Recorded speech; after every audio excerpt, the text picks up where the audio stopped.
السلام علیکم ورحمۃ اللہ وبرکاتہ۔ وعلیکم السلام ورحمۃ اللہ وبرکاتہ۔ بسم اللہ الرحمن الرحیم۔ الحمد للہ وکفیٰ والسلام علی عبادہ الذین اصطفیٰ، اما بعد فاعوذ باللہ من الشیطان الرجیم، بسم اللہ الرحمن الرحیم۔ لقد من اللہ علی المؤمنین اذ بعث فیہم رسولا من انفسہم یتلو علیہم آیاتہ ویزکیہم ویعلمہم الکتاب والحکمہ وإن كانوا من قبل لفی ضلال مبین۔ صدق اللہ العلی العظیم وصدق رسولہ النبی الکریم ونحن على ذلك من الشاہدین والشاکرین، الحمد للہ رب العالمین۔ رب اشرح لی صدری ویسر لی امری واحلل عقدۃ من لسانی یفقہوا قولی، سبحانک لا علم لنا الا ما علمتنا انک انت العلیم الحکیم۔ اللہم رب زدنی علما، اللہم انا نسألک علما نافعا، اللہم جنبنا الفواحش والمعاصی والخطایا والزلل ما ظہر منها وما بطن۔ محترم حضرات، جو آیت کریمہ میں نے خطبے میں تلاوت کی ہے کہ اللہ تعالیٰ کا مومنوں پر بڑا احسان ہے کہ امام الانبیاء جناب محمد الرسول اللہ صلی اللہ علیہ وسلم کو ہمارے درمیان مبعوث فرمایا۔ گزشتہ سے پیوستہ جمعہ اسی موضوع پر میں عرض کر رہا تھا، بات باقی رہ گئی تھی۔ گزشتہ جمعہ اسی موضوع پر عرض کرنا چاہ رہا تھا، لیکن وہ All India Muslim Personal Law Board کی طرف سے جو باتیں آئی تھیں اوقاف کے سلسلے میں، وہ مختصراً میں نے عرض کیا ہے۔ اور پھر All India Muslim Personal Law Board نے ایک اعلان یہ بھی کیا ہے کہ آئندہ جمعہ کو پورے ملک میں صبح 8 بجے سے دوپہر کے 2 بجے تک بند منایا جائے۔ یعنی بند منانے کا مطلب یہ ہے کہ اپنے دکانوں کو بند رکھیں، اپنے کاروباروں کو بند رکھیں۔ مسلمان ویسے ہی 11-12 بجے دکان کھولتا ہے، جمعہ کا دن ہے، جمعہ کی تیاری کریں، نماز پڑھیں، جمعہ کے بعد جا کے اپنی دکانیں کھولیں۔ تو All India Muslim Personal Law Board وقت بچاؤ دستور بچاؤ کے سلسلے میں پورے ہندوستان میں اپنے دائرے میں رہتے ہوئے، قانونی دائرے میں رہتے ہوئے جو وہ کر سکتے ہیں وہ کر رہے ہیں۔ اس لیے گزشتہ جمعہ اس موضوع پر میں بات کر رہا تھا، وہ بات اسی میں مکمل ہو گئی، وقت مکمل ہو گیا تھا۔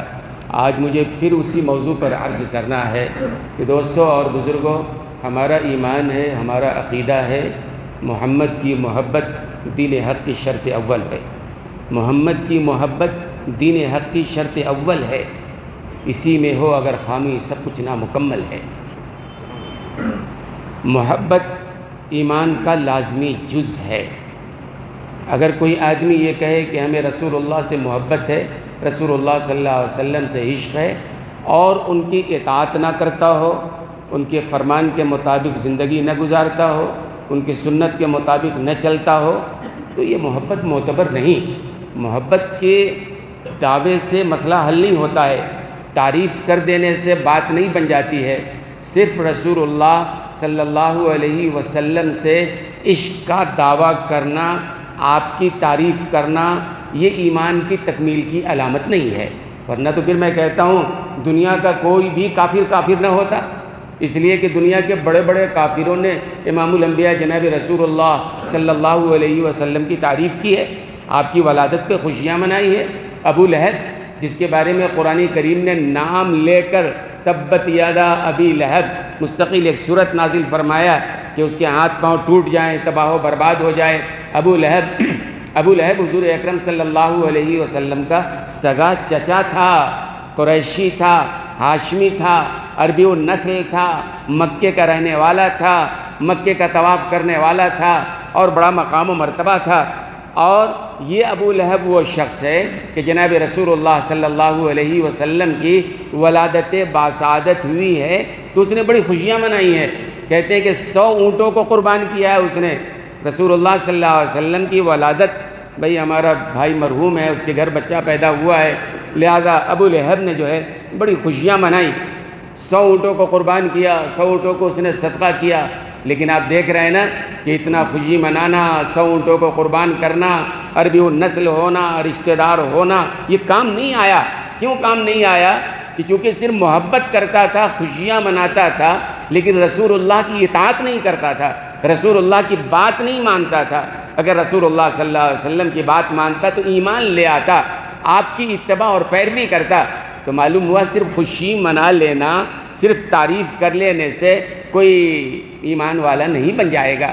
ابو طالب کی بات ہے، ابو طالب جو حضور اکرم صلی اللہ علیہ وسلم کے چچا ہیں، اور ہر موقع پر حضور اکرم صلی اللہ علیہ وسلم کا ساتھ دیا ہے، ہر موقع پر کفار مکہ سے لڑتے رہے، مشرکین مکہ سے لڑتے رہے۔ ابو طالب ایک موقع پر کفار مکہ مل کے آئے ابو طالب کے پاس کہ آپ اپنے بھتیجے کو سمجھائیے کہ اس دین کی دعوت کو چھوڑ دیں جو دعوت دے رہے ہیں، اس کے بدلے میں اگر آپ کا بھتیجا کہے کہ ہم ان کو اقتدار دے دیں، اپنا بڑا مان لیں، ہم اقتدار دینے کے لیے تیار ہیں۔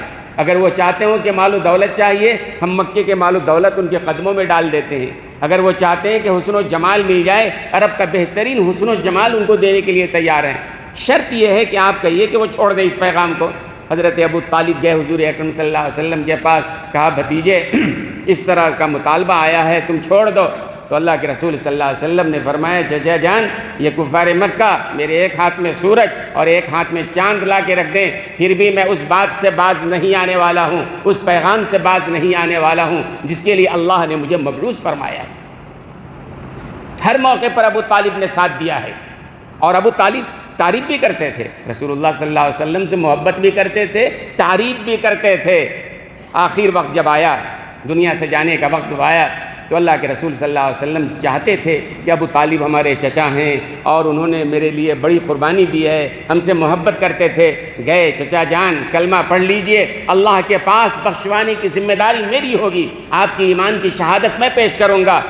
تو ابو طالب نے اس موقع پر بھی کہا بھتیجے مجھے معلوم ہے تمہارا دین دنیا کے تمام ادیان میں سب سے بہترین دین ہے، تعریف کر رہے ہیں نا۔ یہ بھی کہا کہ محمد کا چہرہ وہ چہرہ ہے جس کے صدقے میں اللہ آسمان سے بارشیں برساتا ہے، تعریف کر رہے ہیں اپنے بھتیجے کی۔ لیکن نبی جب کہہ رہے ہیں کہ کلمہ پڑھ لیجئے، تو ابو طالب نے کہا بیٹے یہ تو نہیں ہوگا، میں تمہارا کلمہ نہیں پڑھنے والا ہوں، تمہاری بات نہیں ماننے والا ہوں، تمہاری اتباع نہیں کرنے والا ہوں۔ کیا ہوا؟ حدیث میں ہے کہ ابو طالب بھی جہنم میں جائیں گے۔ اتنی محبت کرنے والا، اگر خالی خولی محبت کرنا کافی ہوتا، ابو طالب بھی تو محبت کی ہے نا، اگر خوشیاں منانا کافی ہو جاتا تو ابو لہب نے بھی خوشیاں منایا ہے نا۔ اور ابو لہب کہتے ہیں عربی زبان میں شعلے کو، یعنی ابو لہب اتنا خوبصورت تھا، اتنا حسین تھا، لہب یعنی شعلے، حسن کی لائٹ اس کے چہرے سے نکلتی تھی، اتنا خوبصورت تھا، عربی و نسل تھا، رسول اللہ کا خاندانی نسبتی ہے، وہ مکے کے سردار کا بیٹا ہے اور طواف کرنے والا، مکے میں پیدا ہونے والا، لیکن ایمان نہیں لایا۔ نبی کی ولادت پر خوشی تو منا رہا ہے لیکن ایمان نہیں لایا، نبی کی بات نہیں مانی، جہنم میں جانے والا ہے۔ ایک دوسرا آدمی ہے، دیکھو یہ بلال کہاں کا رہنے والا ہے؟ نہ حضور کے خاندان کا ہے، نہ مکے کا رہنے والا ہے، نہ عربی و نسل ہے، نہ کوئی اور نسبت ہے، کالا کلوٹھا ہے، حبشہ کا رہنے والا ہے، مکے سے کوئی نسبت نہیں، عربی بھی جاننے والا نہیں، لیکن رسول اللہ صلی اللہ علیہ وسلم کی اطاعت ہے زندگی میں، محبت ہے زندگی میں۔ کیا مقام ہوا؟ اللہ کے رسول معراج کے موقع پر گئے تھے نا، کہتے ہیں کہ وہاں بلال کے جوتوں کی آہٹ سنی، کھٹکا سنا، پوچھا کون ہے؟ کہا یہ بلال کے چلنے کی آواز ہے۔ تو بلال چلتا زمین پر ہے لیکن رسول اللہ کی اطاعت کر رہا ہے۔ محبت اگر سچی ہے تو اطاعت تو ہوتی ہی ہوتی ہے، پکی بات ہے۔ اگر کوئی آتا ہے اطاعت تو کرے گا ہی لازمی طور پر، جھوٹی محبت کرنے والا اطاعت نہیں کرتا ہے، سچی محبت کرنے والا تو اطاعت کرے گا ہی نا۔ تو بلال کو کوئی نسبت نہیں ہے، نہ خاندانی نسبت ہے، نہ حسن و جمال ہے، نہ عربی و نسل ہے، لیکن رسول اللہ سے محبت ہے، زندگی میں اطاعت ہے، چلتا زمین پر ہے، آہٹ جنت میں سنائی دے رہی ہے۔ اور ابو لہب ہے کہاں کا رہنے والا؟ مکے کا، حضور کے خاندان کا، خوشی منا رہا ہے رسول اللہ کی ولادت پر، لیکن اس کے باوجود بھی جہنم میں جائے گا۔ ابو طالب، میں نے بتایا نا سب کچھ ہے، تعریف کر رہے ہیں، معلوم ہوا صرف تعریف کر لینا کافی نہیں ہے، نبی کی بات کو ماننا ضروری ہے۔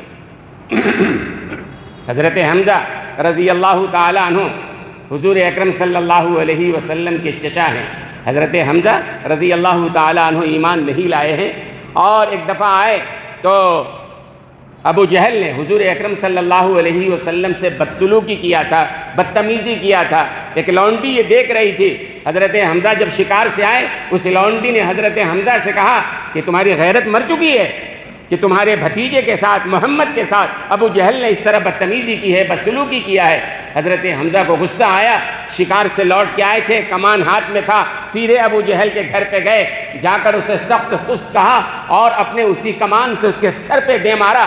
ابو جہل کے سر سے خون کا فوارہ پھوٹ گیا، بدلہ لے لیا بھتیجے کا۔ وہاں سے لوٹ کر گئے جناب رسول اللہ صلی اللہ علیہ وسلم کے پاس، اپنے بھتیجے کے پاس۔ اب ایمان نہیں لائے ہیں لیکن بھتیجے سے محبت تھی، جا کر کے بدلے میں ابو جہل کا سر پھوڑا ہے، اور لوٹ کے آئے رسول اللہ صلی اللہ علیہ وسلم کے پاس اور کہنے لگے یا رسول اللہ صلی اللہ علیہ وسلم، بھتیجے میں نے تمہارا بدلہ لے لیا ہے ابو جہل سے۔ تو اللہ کے رسول صلی اللہ علیہ وسلم نے کیا فرمایا؟ چچا جان، مجھے اس کی خواہش نہیں ہے، یہ دنیاوی بدلہ میں نہیں چاہتا ہوں، مجھے خوشی جب ملے گی جب آپ میری اطاعت کر لیں، میرا کلمہ پڑھ لیں۔ حضرت امیر حمزہ نے اسی وقت کلمہ پڑھا، لا الہ الا اللہ محمد الرسول اللہ۔ اللہ کے رسول نے فرمایا کہ اب خوشی ہے۔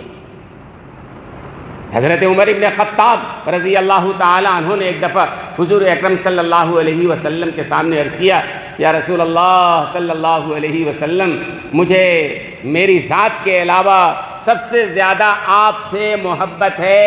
حضرت عمر کیا کہہ رہے ہیں؟ میری ذات کے علاوہ، اپنی ذات کے علاوہ، اپنی اولاد سے، اپنے والدین سے، اپنے مال و اسباب سے، دنیا کے ہر چیز سے سب سے زیادہ آپ سے محبت ہے۔ سرکار دو عالم صلی اللہ علیہ وسلم نے فرمایا، عمر تمہارا ایمان کامل نہیں ہے۔ حضرت عمر کیا کہہ رہے ہیں؟ میری ذات کے علاوہ ہر چیز سے زیادہ آپ سے محبت ہے۔ سرکار نے فرمایا کہ عمر تمہارا ایمان کامل نہیں ہے۔ پھر حضرت عمر ابن خطاب نے غور فرمایا اور کہا، یا رسول اللہ، اب میری ذات سے بھی زیادہ آپ سے محبت ہے، میری ذات سے بھی زیادہ آپ سے محبت ہے۔ سرکار دو عالم صلی اللہ علیہ وسلم نے فرمایا، ہاں عمر، اب تمہارا ایمان مکمل ہے۔ معلوم ہوا کہ سب چیز سے زیادہ محبت امام الانبیاء جناب محمد الرسول اللہ صلی اللہ علیہ وسلم سے۔ اور جب ظاہر سی بات ہے محبت ہے تو اطاعت بھی ہے، محبت ہے تو لازمی طور پر وہ جذبہ ہے، فرما برداری ہے۔ سیدنا ابوبکر صدیق رضی اللہ تعالی عنہ اپنے گھر میں ہیں اور اللہ کے رسول صلی اللہ علیہ وسلم کو اللہ نے حکم دیا ہجرت کا۔ ہجرت کا وقت آیا، اللہ نے حکم دیا کہ آپ مکہ چھوڑیے، مدینہ چاہیے۔ حضور اکرم صلی اللہ علیہ وسلم رات کی تاریکی میں اپنے گھر سے اٹھے ہیں، پہلے سیدنا ابوبکر صدیق رضی اللہ تعالی عنہ کے گھر گئے، دروازہ کھٹکھٹایا، رات کی تاریکی ہے، اور جیسے ہی اللہ کے رسول نے دروازہ کھٹکھٹایا، سیدنا ابوبکر صدیق نے بلا تاخیر فوراً دروازہ کھول دیا۔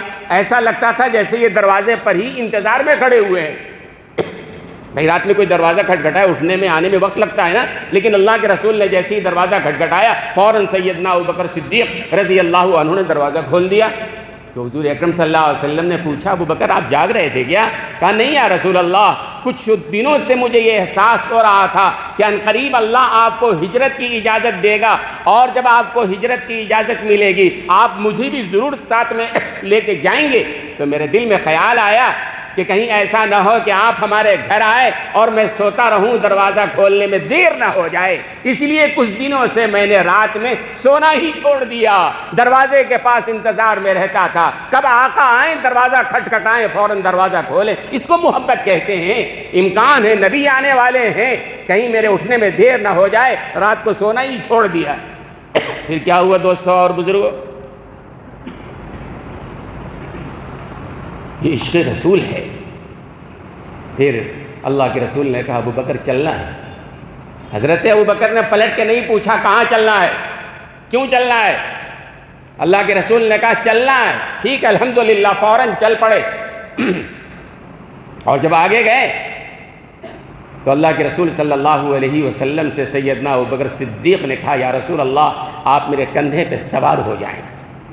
ایک تو تکلیف سے بھی بچانا تھا، دوسرے عرب بڑے قیافت شناس تھے، وہ پاؤں کے نشان سے پہچان لیتے تھے اس راستے سے کون گزرا ہے، کہیں نبی کے قدموں کے نشان سے کفار وہاں تک نہ پہنچ جائیں۔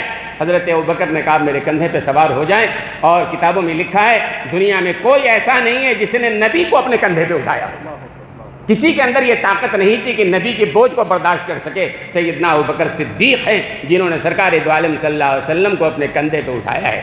اور پھر اس غار ثور کے دروازے پر گئے، رات تاریک ہے، کبھی اس غار میں نہیں گئے ہیں، تو حضرت ابوبکر صدیق نے اللہ کے رسول کپڑا بچھایا، آپ یہاں تشریف رکھیں، میں ذرا غار میں دیکھ لیتا ہوں، کوئی موذی جانور نہ ہو، کوئی سانپ بچھو نہ ہو، تاکہ آپ کو تکلیف نہ ہو۔ اور پھر سیدنا ابوبکر صدیق رضی اللہ تعالیٰ عنہ اندر گئے ہیں اور جا کے اپنے تمام سوراخوں کو بند کیا۔ ایک سوراخ باقی رہ گیا تھا جس کے بند کرنے کے لیے کپڑا نہیں بچا تھا، حضرت ابوبکر صدیق نے اپنی ایڑی اس سوراخ پہ رکھ دیا اور اللہ کے رسول سے کہا آپ اندر آ جائیے۔ اندر غار میں آئے تو یہ حضرت ابوبکر صدیق نے کہا یا رسول اللہ آپ میرے گود میں سر رکھ کے آرام فرمائیے۔ اللہ کے رسول آرام فرما رہے ہیں، کہتے ہیں کہ ایک سانپ تھا جو اس کو اللہ نے وحی کیا تھا، نبی آخر الزماں اس غار میں آنے والا ہے، وہ سانپ انتظار میں تھا، نبی کی زیارت کریں گے ہم۔ اب سیدنا ابوبکر صدیق نے جب ایڑی رکھ رکھا ہے، وہ نکلنا چاہ رہا ہے، نکل نہیں پا رہا ہے، اس نے ڈس مارنا شروع کیا۔ ڈنک جب مارا ہے تو زہر کے اثرات جب ہوئے ہیں، پسینہ نکلا ہے تو رسول اللہ کا چہرہ گود میں ہے، اور جب پیشانی پر پسینہ آیا تو سرکار دو عالم صلی اللہ علیہ وسلم کے چہرے انور پہ گرا ہے۔ سرکار کی آنکھ کھولی، پوچھا ابوبکر کیا بات ہے؟ فرمایا قد لدغت یا رسول اللہ، یا رسول اللہ لگتا ہے کسی موذی نے، سانپ نے ڈس لیا ہے، اس کے زہر کا اثر ہے۔ سرکار دو عالم صلی اللہ علیہ وسلم نے لعاب دہن لگایا ہے۔ یہ محبت ہے اصل میں، چاہے ہمارے ساتھ جو ہو جائے ہمارے محبوب پر کوئی آنچ نہ آنے پائے، یہ محبت ہے۔ حضرت عثمان غنی رضی اللہ تعالیٰ عنہ نے ایک موقع پر حضور اکرم صلی اللہ علیہ وسلم کو گھر آنے کی دعوت دی۔ سرکار اپنے ساتھیوں کے ساتھ ہمارے گھر تشریف لائیں کھانے کے لیے، آپ تشریف لائیں۔ سرکار دو عالم صلی اللہ علیہ وسلم اپنے صحابہ کے ساتھ تشریف لائے، اور اس کے بعد اللہ کے رسول نے دیکھا کہ عثمان غنی میرے پیچھے پیچھے چل رہے ہیں، سرکار کے پیچھے پیچھے چل رہے ہیں، اور سرکار کے قدموں کو گنتے چلے جا رہے ہیں کہ اللہ کے رسول کے گھر سے عثمان غنی کے گھر تک کتنے قدم پڑے ہیں۔ اللہ کے رسول نے پوچھا عثمان یہ کیا کر رہے ہو، قدموں کو گن رہے ہو؟ کہا یا رسول اللہ میں نے یہ نیت کی ہے کہ آپ کے گھر سے میرے گھر تک جتنے آپ کے قدم پڑیں گے، خوشی میں نے ہر قدم پر ایک غلام کو آزاد کرنے کا ارادہ کیا ہے۔ اس کو محبت کہتے ہیں۔ اور پھر اس کے بعد اطاعت کی بات، دوستو اور بزرگوں، حضرت عثمان غنی صلح حدیبیہ یاد ہے نا؟ صلح حدیبیہ کے موقع پر 1400 صحابہ مدینہ سے گئے تھے عمرہ کرنے کے ارادے سے۔ کفار مکہ نے مکے میں داخل نہیں ہونے دیا، وہی حدیبیہ کے مقام پر رک گئے۔ اللہ کے رسول نے حضرت عثمان غنی کو سفیر بنا کے بھیجا مکے کے کفاروں سے بات کرنے کے لیے، کہ مکے کے کافروں کو یہ سمجھائیں کہ ہم جو آئے ہیں کوئی لڑنے کے لیے نہیں آئے ہیں، ہم عمرہ کرنے کے لیے آئے ہیں، اور عمرہ کرنے کے لیے مسجد حرام میں طواف کرنا ضروری ہے، صحیح کرنا ہے، ہم عمرہ کر کے لوٹ جائیں گے مدینہ، ہم کوئی لڑنے کے لیے نہیں آئے، جنگ کے لیے نہیں آئے۔ حضرت عثمان غنی گئے تو اپنے ایک رشتہ دار کے گھر پہ ٹھہرے، اور کتابوں میں ہے سنا ہوگا، اللہ تعالی ہم سب کو عمل کی توفیق عطا فرمائے۔ نبی کی سنت ہے پاؤں کا ٹخنا کھلا رہنا چاہیے، پائجامہ ہو، پینٹ ہو، لنگی ہو، جو بھی کپڑا ہو، یہ ٹخنا کھلا رہنا چاہیے، یہ ضروری ہے، لازم ہے۔ لیکن اس زمانے میں یہ ہوتا تھا، جو جتنا بڑا مالدار ہوتا تھا، جو جتنا بڑا روبدار ہوتا تھا، جو جتنا بڑا غنڈہ ہوتا تھا، اس کے کپڑے زمین میں اتنے ہی زیادہ لوٹتے اور لساتے رہتے تھے، نیچے زمین تک رہتے تھے۔ حضرت عثمان غنی نے نبی کی قیادت میں نبی کے طریقے کو دیکھا تھا، ان کی لنگی، ان کا ازار یہاں تک تھا، تو ان کے رشتہ داروں نے جو کفار تھے، جو مکے میں رہتے تھے، جہاں ٹھہرے تھے، صبح کو جب کافروں سے ملاقات کرنے کے لیے جانے لگے تو ان لوگوں نے کہا عثمان یہ کیا طریقہ اختیار کیا ہے، تمہارا کپڑا یہ پنڈلی کے بہت اوپر ہے اور یہاں کے لوگ اچھا نہیں سمجھتے ہیں، اچھا یہ ہے کہ نیچے کر لو کپڑا۔ تو کیا کہا انہوں نے؟ کتابوں میں موجود ہے، حضرت عثمان غنی رضی اللہ تعالیٰ عنہ نے کہا لا ھکذا ازار صاحبینا صلی اللہ علیہ وسلم، نہیں، ہرگز نہیں، ہم نے اپنے آقا اور مولا جناب محمد الرسول اللہ صلی اللہ علیہ وسلم کے ازار کو دیکھا ہے، اور ٹخنے سے نیچے کرنا یہ حرام ہے، لہذا میں نہیں کر سکتا ہوں، دنیا جو سمجھتی ہے سمجھے، مجھے اس کی پرواہ نہیں ہے۔ یہ اصل میں ہے، اگر محبت ہے تو اطاعت بھی ہونا چاہیے، محبت ہے زندگی میں اطاعت۔ اگر ہماری زندگی میں بھی خدا کی قسم نبی کی سنت ہوتی، نبی کی اتباع ہوتی، نبی کے طریقے پر عمل ہوتا۔ آج تو ہم کو سنت کا پتہ ہی نہیں ہے، آج ہم کو سنت کا پتہ نہیں ہے، کھانے کی سنت کیا ہے، پینے کی سنت کیا ہے، لوگوں سے ملنے کی سنت کیا ہے، معاملات کی سنت کیا ہے، تعلقات کی سنت کیا ہے، گھریلو سنتیں کیا ہیں۔ نبی کی ہر سنت موجود، ہر طریقہ موجود ہے، پیدائش سے لے کے موت تک ہر لمحے کے لیے موجود ہے۔ اور ایک بزرگ کہتے ہیں، بڑے بزرگ، بڑے عالم کہتے ہیں کہ ہم نے ایک بار یہ طے کیا کہ 3 دن تک کوئی کام ہم سنت کے خلاف نہیں کریں گے۔ پہلے 1 دن سے شروع کرو، 2 دن سے شروع کرو، 3 دن سے، معلوم ہوتا ہو نا۔ مثال کے طور پر آج جمعہ کا دن ہے، اللہ کے گھر میں بیٹھے ہیں، نبی کی محبت میں باتیں سن رہے ہیں، قرآن و حدیث کے حوالے سے باتیں ہو رہی ہیں۔ ہم بھی طے کریں کہ آج کم سے کم طے کرو، آج کا دن ہم جو بھی کام کریں گے سنت کے مطابق کریں گے۔ طے تو کیجئے، انشاءاللہ تو بولیے، طے کر کے دیکھو نا، کوئی آفت نہیں آنے والی ہے۔ طے کرو نا کہ آج کا دن، ایک دن طے کرو کہ کوئی کام ہمارا سنت کے خلاف نہیں ہوگا۔ اور سنت پر عمل کرنے میں تو راحت ہی راحت ہے، دنیا میں بھی کامیابی ہے، آخرت میں بھی کامیابی ہے۔ اور حدیث تو بہت مشہور ہے، من نحیا سنتی عند فساد امتی فلہ اجر 100 شہید۔ جو آدمی میری ایک سنت کو زندہ کرے گا، اللہ اس کو 100 شہیدوں کا ثواب عطا فرمائے گا۔ ایک سنت کو زندہ کرے گا، 100 شہیدوں کا ثواب دیا جائے گا، یہ رسول اللہ صلی اللہ علیہ وسلم فرماتے ہیں۔ تو ہم طے کریں آج کا دن انشاءاللہ سنت کے مطابق ہر کام ہم کریں گے۔ مثلا کھانے بیٹھیں گے، ہم معلوم کریں نبی کی سنت کیا ہے، کس طرح نبی نے کھانا کھایا ہے، دسترخوان بچھایا ہے، بسم اللہ پڑھا ہے، اس سے پہلے ہاتھ دھوئے ہیں، کس طرح بیٹھنا ہے، کس طرح کھانا ہے، پھر اس کے بعد دوسرا کام ہے کس طرح نبی نے کیا ہے۔ معلوم کرنا بھی تو ضروری ہے نا، ہم کو معلوم ہی نہیں ہے نبی کی سنت کیا ہے۔ میں بارہ کہتا ہوں، چھوٹی چھوٹی کتابیں مل رہی ہیں، ہمارے رسول اللہ صلی اللہ علیہ وسلم کی سنتیں 100 صفحے کی کتاب ہوگی، اور ذرا موٹی کتاب چاہیے، اسوہ رسول اکرم بہترین کتاب ہے، حضرت بڑے عارف باللہ، بڑے عالم، بڑے عارف باللہ، انہوں نے کتاب لکھی ہے، نبی کی ہر سنت کو جمع کر دیا ہے۔ کتابیں تو رکھو، اردو میں بھی کتابیں مل رہی ہیں، انگریزی میں بھی کتابیں مل رہی ہیں، عربی میں تو ہے ہی، بہرحال دوسری زبانوں میں بھی کتابیں مل رہی ہیں۔ سنت کی کتابیں اپنے گھر میں رکھیے اور نبی کی سنت کو پڑھیے۔ نبی کی سنت کیا ہے؟ نبی بیوی کے ساتھ کس طرح ملتے تھے، بچوں کے ساتھ کس طرح ملتے تھے، گھر میں کس طرح رہتے تھے۔ اگر نبی سے محبت ہے تو نبی کی سنت پر عمل کرو گے آپ۔ اگر محبت میں خالی خلی ہے تو پھر ظاہر سی بات ہے یہ خالی خلی محبت عمل پر آمادہ نہیں کرتی ہے۔ سمجھو بات آ رہی ہے نا؟ تو سنت کی وہ کتاب لیجئے اور طے کیجئے۔ تو بڑے بزرگ کہتے ہیں کہ میں نے طے کیا کہ 3 دن تک انشاءاللہ کوئی عمل ہمارا سنت کے خلاف نہیں ہوگا۔ کہتے ہیں ہم نے طے کیا اور ان کو معلوم بھی تھا کیا کیا سنت ہے، کہتے ہیں اس کے مطابق ہم نے عمل کیا۔ صرف 3 دن ہم نے عمل کیا، الحمدللہ زندگی بھر کا معمول بن گیا ہے۔ سنت میں اللہ نے نور رکھا ہے، سنت میں اللہ نے برکت رکھی ہے، سنت میں اللہ نے اطمینان رکھا ہے۔ ظاہر سی بات ہے نبی کا طریقہ ہے تو کامیابی ہی کامیابی ہے۔ تو طے کریں آج کے لیے کہ انشاءاللہ آج کا دن ہم سنت کے خلاف کوئی کام نہیں کریں گے انشاءاللہ۔ اور کوئی آدمی یہاں ایسا نہیں جو کہہ دے کہ سنت کے خلاف اگر ہم نے کام نہ کیا تو ہمارا جینا دوبھر ہو جائے گا، ہم سنت کے خلاف کام نہیں کریں گے تو ہم جی نہیں سکیں گے، ہم مر جائیں گے۔ کوئی نہیں یہ کہہ سکتا ہے۔ سنت کے جتنے اعمال ہیں اس میں اللہ نے برکت رکھا ہے، نور رکھا ہے، کامیابی رکھی ہے، سہولت اور اطمینان رکھا ہے۔ تو انشاءاللہ یہ کام کریں گے نا۔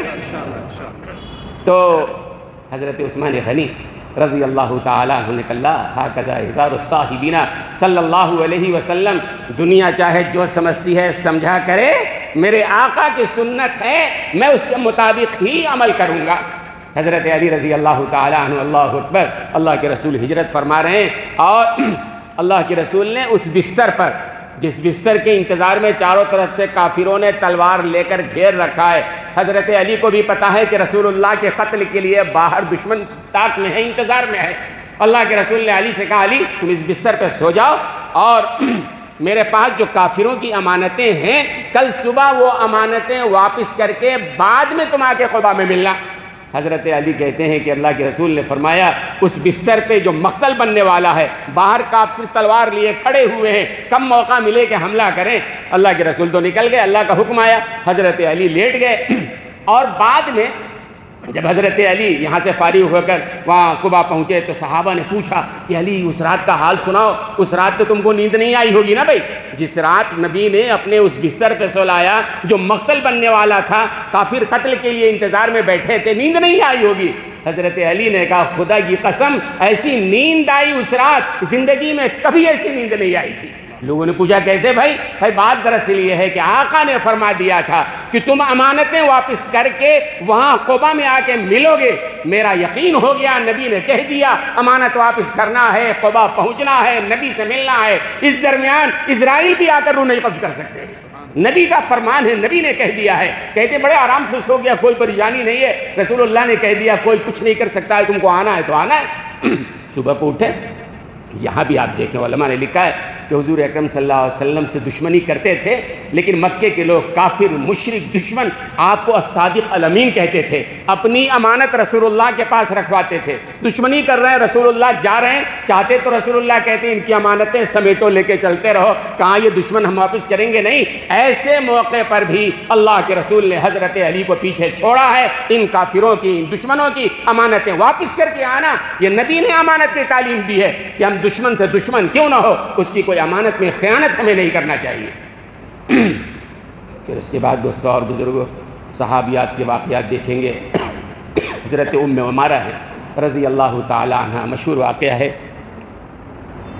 کہ غزوہ احد میں 70 صحابہ شہید ہو گئے تھے، اور مکے تک یہ خبر پہنچی تھی کہ رسول اللہ بھی شہید کر دیے گئے ہیں. ام عمارہ ایک بوڑھی خاتون ہیں.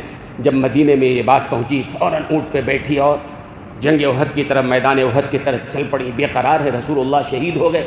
راستے میں کوئی ملا، پوچھا ما بال محمد صلی اللہ علیہ وسلم، رسول اللہ کا کیا حال ہے؟ اس آدمی نے کہا مجھے رسول اللہ کا حال تو نہیں معلوم ہے، ہاں تمہارے شوہر شہید ہو گئے ہیں، فلاں جگہ ان کی لاش پڑی ہوئی ہے. کس سے مس نہیں ہوئی، شوہر کے شہادت پر کوئی پریشانی نہیں، بے قراری میں آگے بڑھتی ہیں. پھر کوئی ملا، پوچھا ما بال محمد صلی اللہ علیہ وسلم، سرکار کہاں ہے، کیا حال ہے؟ فرمایا کہ معلوم نہیں ہے، ہاں تمہارا بیٹا شہید ہو گیا ہے، فلاں جگہ لاش پڑی ہے. کہتے ہیں وہ خاتون کس سے مس نہیں ہوئی، شوہر شہید ہو گئے، بیٹا شہید ہو گیا، بھائی شہید ہو گیا، کوئی پریشانی نہیں ہے، آگے بڑھتی جا رہی ہیں. اور اس کے بعد کسی سے پوچھا تو بتایا کہ ہاں رسول اللہ صلی اللہ علیہ وسلم فلاں جگہ موجود ہے. وہ صحابیہ وہاں گئیں اور جا کے اس کے بعد سرکار دو عالم صلی اللہ علیہ وسلم کے چادر کے کونے کو پکڑ کے کہا کل مصیبت بعدک سہل یا رسول اللہ، یا رسول اللہ آپ زندہ و سلامت ہیں، سارے غم دور ہو گئے، ساری مصیبت ختم ہو گئی. بیٹا شہید ہو گیا، باپ شہید ہو گیا، بھائی شہید ہو گیا، شوہر شہید ہو گیا، کوئی پریشانی نہیں ہے. حفیظ جالندری نے کہا تھا نا، نہ شوہر کا، نہ بھائی کا، نہ بیٹے کا خیال آیا، رسول اللہ کیسے ہیں لب پر یہی سوال آیا. اور آگے بڑھی، دیکھا نظر آیا کہ ہاں جلوہ فگن وہ طور تجلی ہے. رسول اللہ نظر آیا کہ ہاں جلوہ فگن طور تجلی ہے. پکار اٹھی کہ بس میری تسلی ہی تسلی ہے. آگے کہا تسلی ہے، پناہی بے کساں زندہ سلامت ہے، کوئی پرواہ نہیں، سارا جہاں زندہ سلامت ہے. یہ محبت ہے. اصل میں یہ کہنا چاہتا ہوں کہ رسول اللہ صلی اللہ علیہ وسلم سے محبت اگر ہے تو زندگی میں اطاعت ہونی چاہیے. آپ کہیں گے کہ آپ یہ تو باتیں پرانی باتیں کر رہے ہو، صحابہ کی باتیں کر رہے ہو، اس کے نیچے اتر کے آ جاؤ. حضرت شبلی ایک بڑے اللہ والے گزرے ہیں، بڑے بزرگ گزرے ہیں. آخری وقت آیا، بیماری سے کمزور نہیں، آخری وقت اپنے خادموں سے کہا ذرا وضو کرا دینا. خادموں نے وضو کرایا، بڑے کمزور ہیں. اس وضو میں خلال چھوٹ گیا. وضو کے بعد خیال آیا کہ ارے خلال کرنا تو سنت ہے، داڑھی میں خلال کرنا، وہ سنت تو چھوٹ گئی ہماری. پھر اپنے خادموں سے کہا بھائی وہ سنت چھوٹ گئی ہے، دوبارہ مجھے وضو کرا دو. خادموں نے کہا حضرت آپ بہت نحیف ہیں، کمزور ہیں، ہلنا بھی مشکل ہے، یہ بار بار آپ کے لیے ڈاکٹر کی طرف سے منع بھی ہے، آپ ایسا نہ کریں. حضرت شبلی نے کہا بھائی میں دیکھ رہا ہوں ان قریب رسول اللہ کے پاس جانے والا ہوں، میں رسول اللہ کے پاس اس حال میں نہیں جانا چاہتا ہوں کہ سنت کے خلاف وضو کیا گیا ہو. میں آقا کے پاس جانا چاہتا ہوں اس وضو کے ساتھ جو سنت کے مطابق وضو کیا گیا ہو. بستر مرگ پہ ہیں، سنت کا خیال ہے. ہمیں زندگی میں بھی سنت کا خیال نہیں ہے، نہ اپنے کھانے میں، نہ پینے میں، نہ نماز پڑھنے میں، نہ تعلقات میں، نہ معاملات میں، نہ لباس میں، کسی چیز میں بھی سنت کا خیال نہیں ہے. بعض لوگ کہتے ہیں ہم بڑے عاشق رسول ہیں. عاشق رسول کہنے سے کوئی عاشق رسول نہیں ہو جاتا ہے. عمل عمل عمل. آگے اور آپ ایک بار پڑھیں گے، حضرت مولانا حجت الاسلام قاسم نانوتوی رحمۃ اللہ علیہ، بعض لوگ کہتے ہیں عاشق رسول نہیں تھے. یہ مکار ہیں، جھوٹے ہیں جو کہتے ہیں. حضرت کے بارے میں آتا ہے حج کے لیے گئے تو 7 میل پہلے انہوں نے جو ہے اپنے جوتے کو اتار دیا. حرم سے 7 میل پہلے انہوں نے اپنے جوتے کو اتار دیا. لوگوں نے کہا، خادموں نے کہا یہاں نوکیلی زمین ہے، پتھریلی زمین ہے، پاؤں میں چبھ جائے گا. حضرت نے فرمایا پرواہ نہیں، لیکن اس سرزمین پر جس پہ آقا چلے ہوں وہاں حجت الاسلام یعنی قاسم نانوتوی کا جوتا، گستاخ جوتا پڑے، یہ مجھے منظور نہیں ہے. ننگے پاؤں وہاں سے گئے. اور یہ لوگ دنیا کو لات مارنے والے کیسے لوگ تھے. دنیا سے محبت ہوتی ہے نا، حضرت مولانا قاسم نانوتوی رحمۃ اللہ علیہ یہاں دارالعلوم دیوبند میں پڑھایا کرتے تھے. اسی زمانے میں بھاولپور کے نواب صادق صاحب نے ایک بڑا مدرسہ بنایا، پیسہ اللہ نے دیا، بڑا مدرسہ بنایا اور اپنے علماء سے کہا کہ کیسے عالم کو لاؤ جو مدرسے کو بہترین چلا دے. ان لوگوں نے کہا، گئے علماء کی ایک جماعت گئی نواب صادق صاحب کی طرف سے حجت الاسلام حضرت مولانا قاسم نانوتوی رحمۃ اللہ علیہ کے پاس کہ حضرت آپ وہ مدرسے چلیں، یہاں کتنی تنخواہ ملتی ہے؟ حضرت نے فرمایا 12 روپے. دارالعلوم میں اس زمانے میں 12 روپے تنخواہ ملتی تھی. تو ان لوگوں نے کہا کہ حضرت نواب صاحب نے 300 روپے تنخواہ رکھا ہے، آپ وہاں چلیں. تو حجت الاسلام قاسم نانوتوی فرمایا کہ بھائی 12 روپے میں 4 میں ہمارا کام چل جاتا ہے، 4 روپے میں ہمارا گھر چل جاتا ہے، 4 روپے اپنے والدہ کو دے دیتا ہوں، وہ 4 روپے جو مہینہ بچ جاتا ہے اسی کو رکھنا مشکل ہو جاتا ہے. اگر 300 ہو گیا تو میں کہاں رکھوں گا، مجھے نواب صاحب کیا نہیں جانا ہے. ایسے لوگ تھے، دنیا سے بے رغبت تھے، رسول اللہ صلی اللہ علیہ وسلم سے محبت کرنے والے تھے. حضرت مولانا رشید احمد گنگوہی رحمۃ اللہ علیہ نام سنا ہوگا. دشمنوں نے، ظالموں نے بلا وجہ کی بے پر کی اڑائی ہے کہ ان کو یہ عاشق رسول نہیں تھے، بڑے عاشق رسول تھے. اور ایسے عاشق رسول تھے، بہت سارے واقعات ہیں، وقت نہیں ہے. ایک آدمی نے حج کیا اور حج کے بعد آنے کے بعد حضرت کو 3 کھجور ہدیے میں دیے، 3 کھجور ہدیے میں دیا. حضرت نے ہاتھ پہ ایسے لیا جیسے کائنات مل گئی ہو، بہت بڑی دولت مل گئی ہو. پھر اپنے خادموں سے کہا ذرا فہرست بنا لینا، ہمارے جو قریبی ملنے جلنے والے ہیں. لوگوں نے فہرست بنایا تو 20 25 30 لوگ ہو گئے. حضرت نے کہا ان 3 کھجوروں کے اتنے ٹکڑے کرو، چھوٹے چھوٹے جتنے ہمارے لوگ ہیں سب تک ایک ٹکڑا پہنچا دو. اللہ اکبر، کتنی اہمیت تھی. حضرت کے خادم نے کہا حضرت یہ 3 کھجور ہے، اس کے 30 ٹکڑے آپ کروائیں گے، چھوٹا چھوٹا ٹکڑا جائے گا. حضرت خفا ہو گئے، فرمایا کہ مدینے کی ہوا لگی کھجوروں کی تم بے حرمتی کر رہے ہو اور ان کے ٹکڑوں کو چھوٹا کہہ رہے ہو. نہیں، کوئی تصغیر نہیں، اگر وہاں کی چیز چھوٹی بھی ہے تو بڑی بات ہے. اور دنیا سے کیسے یہ لوگ بھاگنے والے تھے. حضرت مولانا رشید احمد گنگوہی رحمۃ اللہ علیہ کے پاس ایک بندہ آیا. اس نے کہا حضرت میرے پاس سونا بنانے کا نسخہ ہے، کیمیا گر سونا بنانے کا نسخہ میرے پاس ہے. تو حضرت نے کہا میں کیا کروں بھائی، میں تمہیں پڑھتا پڑھاتا ہوں، الحمدللہ کام چلتا ہے، کوئی بڑی بات نہیں ہے. اس نے کہا حضرت میرے پاس نسخہ ہے، لے لیجئے، اگر آپ اس کے مطابق آپ سونا بنائیں گے چند سالوں میں آپ کروڑ پتی، لاکھ پتی، ارب پتی بن جائیں گے. حضرت نے کہا نہیں چاہیے بھائی مجھے نسخہ. لیکن وہ آدمی بھسکتا نہیں، حضرت رکھ لیجئے. حضرت نے کہا ٹھیک ہے، اوپر وہ الماری کے اوپر رکھ دو. رکھ کے چلا گیا. 11 سال کے بعد اس نسخہ دینے والے کو خیال آیا حضرت تو ارب پتی بن گئے ہوں گے سونا بنا بنا کے. جا کے دیکھا، پوچھا حضرت کتنا سونا بنایا؟ کہاں کا سونا بنایا؟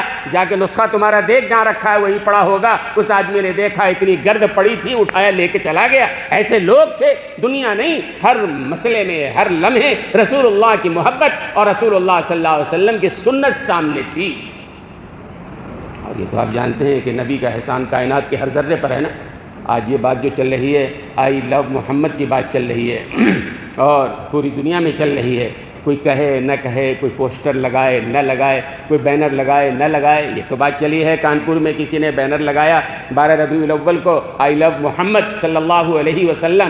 وہ کہیں نہ کہیں ہمارے دلوں میں تو محبت رسول ہے، لیکن ناقص ہے. کامل کب ہے؟ جب سنت کے مطابق ہماری زندگی اگر ہو جائے، خدا کی قسم ہماری زندگی کامل ہو جائے. اور کسی نے بہت اچھا شعر کہا ہے، نماز اچھی، روزہ اچھا، حج اچھا، زکوٰۃ اچھی، سب اچھا، مگر میں باوجود اس کے مسلمان ہو نہیں سکتا.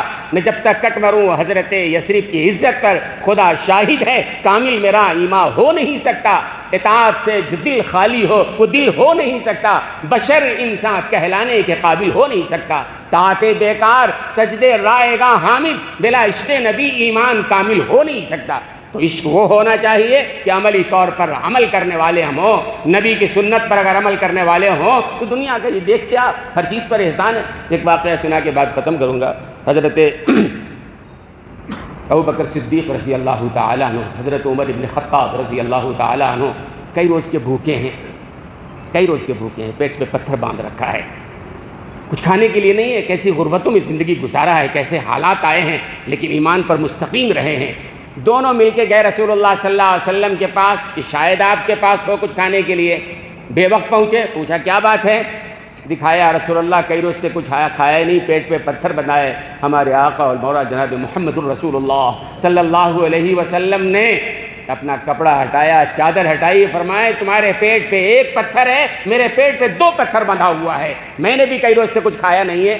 کچھ ہونا چاہیے۔ ایک صحابی نے کہا یا رسول اللہ میں نے دیکھا حضرت مقداد ابن اسود کے گھر کے سامنے گزر رہا تھا، دروازہ کھلا ہوا تھا، اندر ان کے گھر میں وہ کھجوروں کے ڈھیر لگا ہوا تھا، ان کے ہاں کھجور ہے۔ حضرت مقداد ابن اسود صحابی ہیں اور اللہ کے رسول صلی اللہ علیہ وسلم کا طریقہ تھا جس سے بے تکلفی ہوتی اس کے ہاں چلے جاتے۔